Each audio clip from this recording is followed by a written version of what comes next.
Hi friends, welcome back to ఉస్తా kitchen. ఈరోజు వీడియోలో pav bhaji prepare చేసుకుందాము. వీడియో లాస్ట్ వరకు చూసి మీరు కూడా తప్పకుండా ట్రై చేయండి. నార్మల్గా పావ్ బాజీ అంటే బయట కొనుక్కొని తింటూ ఉంటాం కదా. ఇంట్లో ప్రిపేర్ చేసిన సేమ్ బయట కొన్న దానిలా కన్నా ఇంకా మంచి టేస్ట్ వస్తుందండి. ఒక్కసారి ట్రై చేశారంటే మళ్ళీ మళ్ళీ అస్సలు బయట అనేది కొనరు, ఇంట్లోనే ప్రిపేర్ చేసుకొని తింటారు. చేయడం కూడా చాలా సింపుల్, ఎక్కువ టైం కూడా పట్టదు, టేస్ట్ కూడా చాలా బాగుంటుంది. చిన్నపిల్లల నుంచి పెద్దవాళ్ళ వరకు అందరూ ఇష్టంగా తినగలుగుతారు. ఒకసారి తప్పకుండా ట్రై చేయండి. నెక్స్ట్ లేట్ చేయకుండా ప్రాసెస్లోకి వెళ్ళిపోదాము. సో దీనికోసం ఫస్ట్ ప్రెషర్ కుక్కర్ తీసుకొని దీంట్లోకి ఆలు, బఠానీ, క్యారెట్ కట్ చేసుకొని వేసుకోవాలి. తర్వాత ఒక గ్లాస్ వాటరు, హాఫ్ స్పూన్ పసుపు, హాఫ్ స్పూన్ సాల్ట్ వేసి 3 విజిల్స్ వచ్చేంత వరకు ఉడికించుకోవాలి.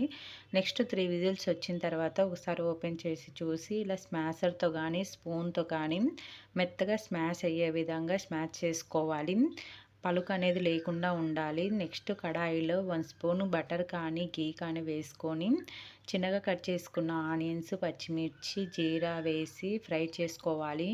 గోల్డెన్ కలర్ వచ్చేంత వరకు ఫ్రై చేసుకొని నెక్స్ట్ ఫ్రెష్ అల్లం వెల్లుల్లి పేస్ట్ ఒక హాఫ్ స్పూన్ వేసుకొని పచ్చి స్మెల్ పోయేంత వరకు ఫ్రై చేసుకోవాలి. ఇలా పచ్చి స్మెల్ పోయేంత వరకు ఫ్రై చేసుకున్న తర్వాత 2 టమోటాలు మిక్సీ పట్టుకొని మెత్తటి పేస్ట్ వేసుకోవాలి. ఇలా చిన్నగా కట్ చేసుకోకుండా ఇలా మిక్సీ పట్టుకొని వేసుకోవడం వల్ల టేస్ట్ అనేది బాగుంటుంది, మనకు పలుకు అనేది లేకుండా పేస్ట్ లాగా ఉంటుంది. సో ఈ టమోటా పేస్ట్ అనేది 2 మినిట్స్ మగ్గించుకున్న తర్వాత నెక్స్ట్ ఉడికించుకున్న వెజిటేబుల్ పేస్ట్ వేసుకొని దీంట్లోకి హాఫ్ స్పూన్ పసుపు, 1 స్పూన్ కారము, 2 టేబుల్ స్పూన్లు పావు బజీ మసాలా, హాఫ్ స్పూన్ కారం వేసుకోవాలి.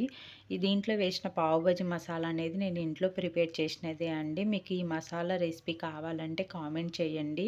మనం బయట నుంచి తెచ్చుకునే దానికన్నా ఇలా ఇంట్లో ప్రిపేర్ చేసుకుంటే టేస్ట్ ఉంటుంది, హెల్దీ కూడా.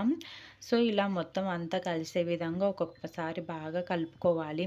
నెక్స్ట్ ఇలా కలుపుకున్న తర్వాత దీంట్లోకి ఒక హాఫ్ గ్లాస్ వాటర్ యాడ్ చేసుకొని దగ్గరకు వచ్చేంత వరకు కలుపుకుంటూ ఉడికించుకోవాలి.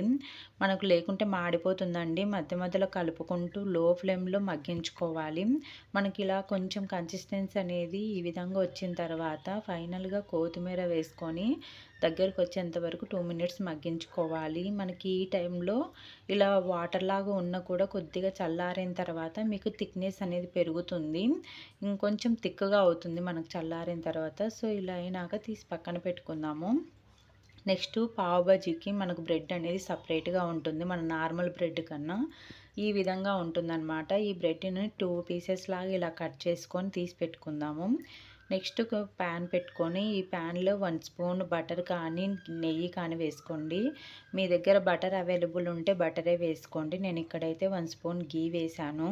ఇలా వేసుకున్న తర్వాత మనం కట్ చేసుకున్న బ్రెడ్ పెట్టుకొని గోల్డ్ కలర్ వచ్చేంత వరకు ఫ్రై చేసుకోవాలి. మరీ మాడిపోయేంత విధంగా కాకుండా కొంచెం కలర్ చేంజ్ అయ్యి మనకు వీడియోలో చూపించిన విధంగా ఉంటే సరిపోతుందన్నమాట.